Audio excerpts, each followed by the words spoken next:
basically, can you heed the material? What does heed mean? Give into and to be of service to. Sounds very highfalutin, but that's what you're doing. Actors are interpretive artists and creative artists. They add that extra thing, but they're servicing a piece, okay? The author's vision, the author's best medium is playwriting. They have the most power.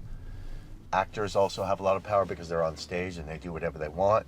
It seems to be directing and the editing for film. They have the most power and the most creative vision and the control over it. So the actor's job is to heed the theme, the character, and the situation. And to do that is all about script analysis. One guy wrote this book called Sherlock Holmesing the Script or some shit like that, right?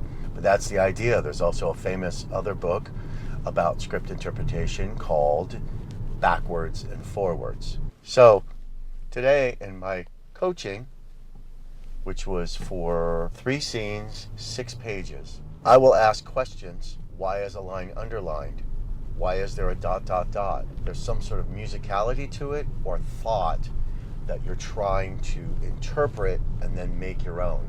So you're heeding the material. You are honoring that ... because the writer's trying to say something. And then it becomes a question of, how much do you honor it?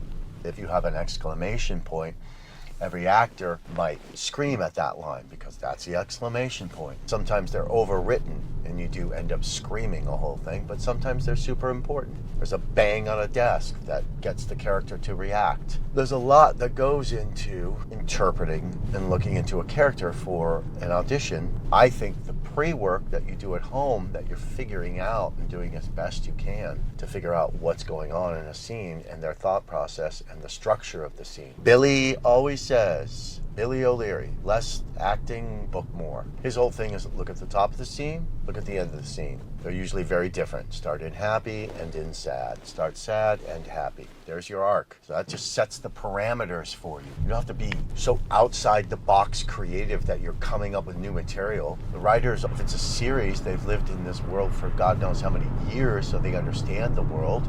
And you have to live in that world to understand the tone and the genre. And is it jokey? Is it over the top? Is it super real? That's that.